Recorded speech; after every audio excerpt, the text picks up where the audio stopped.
রাধে রাধে। আজকের আমি চলে এলাম দুপুরের ভোগ গোপালের। আজ একাদশী, তো সকালে একবার আমাদের গোপালের ভোগ হয়ে গেছে। সেটা হলো গিয়ে মিশ্রি আর বাটার। এখন আমি দিচ্ছি লেবু, আঙুর ফল আর একটু কলা।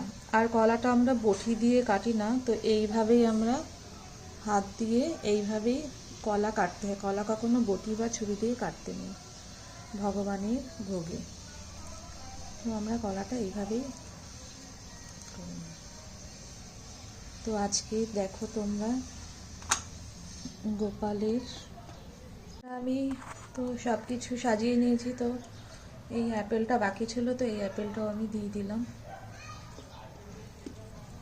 তো তোমরাও সবাই ভগবানকে এরকম করেই দেবে।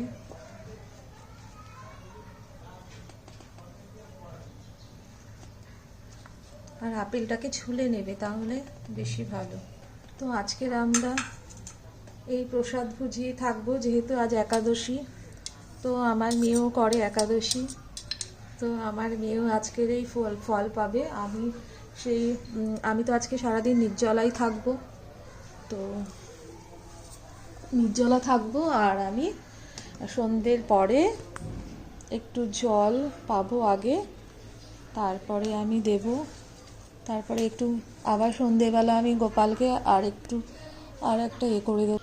তো এবার আমি তুলসী পাতাগুলো দিয়ে দেব ভোগের উপরে। আমি দিয়ে হচ্ছে গিয়ে ফলগুলো ফল দিয়ে তারপরে আর সন্ধ্যের সময় একটু বাদাম, কাঠবাদাম আর হচ্ছে গিয়ে কাজু বাদাম এগুলো দিই।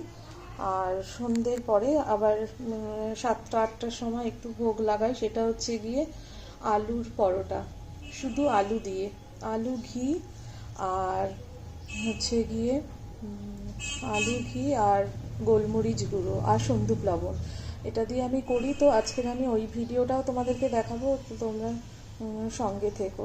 তো 16 মালা জপ করব, তারপরে গীতা পাঠ। এখন থেকে আমি 16 মালা জপ করব আর গীতা পাঠ করব। আর তোমার আজকে যে মোক্ষদা একাদশী, সেই একাদশীটা আমি পাঠ করব। তো তোমরাও একাদশী করো, বেশ ভালো লাগবে। তো একাদশী করো। হয়তো তোমরা ভাবছো যে একাদশী করা খুব টাফ, কিন্তু একদমই না। প্রথম একটু কষ্ট হবে, কিন্তু তুমি সারাদিন খাও। কিন্তু ভগবান বলেনি যে তুমি খাবে না, কিন্তু তোমরা অন্ন খাবে না, অন্যর কোনো জিনিস খাবে না।